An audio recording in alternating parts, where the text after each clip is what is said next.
Hello, good evening everyone. So welcome back tayo mga idol sa ating YouTube channel, Bagong Pilipinas, Old Queen TV. So mga idol, kung baguhan ka pa lang sa aking YouTube channel, kayo po ay nais kong anyayahan, mag-subscribe, paki-like, at pakipindot ang notification bell para lagi tayong updated sa ating mga gagawing video mga idol tungkol sa mga lumang barya nung sinaunang panahon. So mga idol, kayo po ay nais kong batiin ng maraming salamat sa lahat ng panonood ninyo sa aking YouTube channel at shout out sa inyong lahat at higit sa lahat yung mga baguhan na mga collectors at sa mga dating collectors. Thank you so much sa panonood ninyo at sa lahat ng mga nagko-comment po. Maraming salamat no sa panonood ninyo sa ating YouTube channel, Bagong Pilipinas, Old Queen TV. So mga idol, ang topic natin ngayon sa gabing ito ay tungkol sa coins na makikita nyo ngayon mga idol, 1 na centavo, no? So 19 mga idol, hindi lang natin to maklaro mga idol dahil itong coins na to mga idol ay error ano.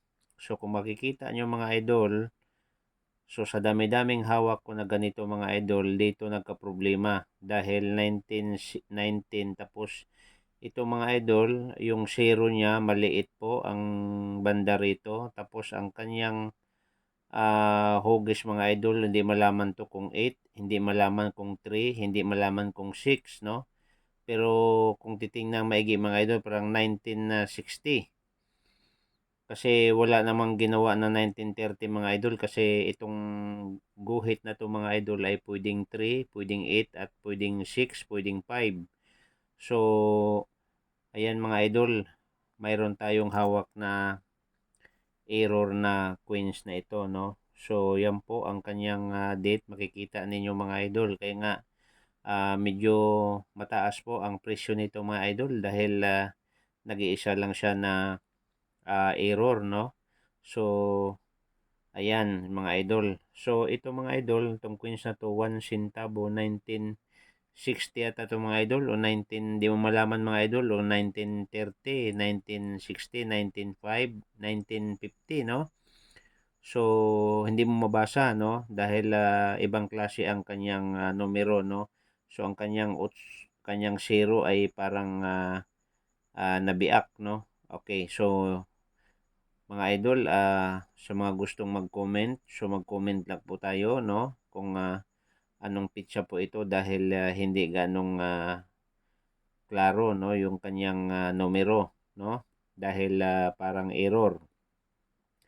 Okay, so 1 centavo 1960 Pilipinas Queens error.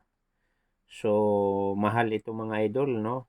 So ang tanong, saan ba siya mga idol inisyo?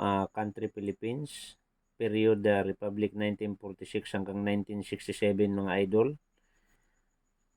hanggang 1967. And denomination mga idol ay 1 centavo. Composition ay bronze. Ang kanyang timbang ay 3.11 grams. Ang kanyang diameter is 19 mm. Ang kanyang thickness is 1.45 mm.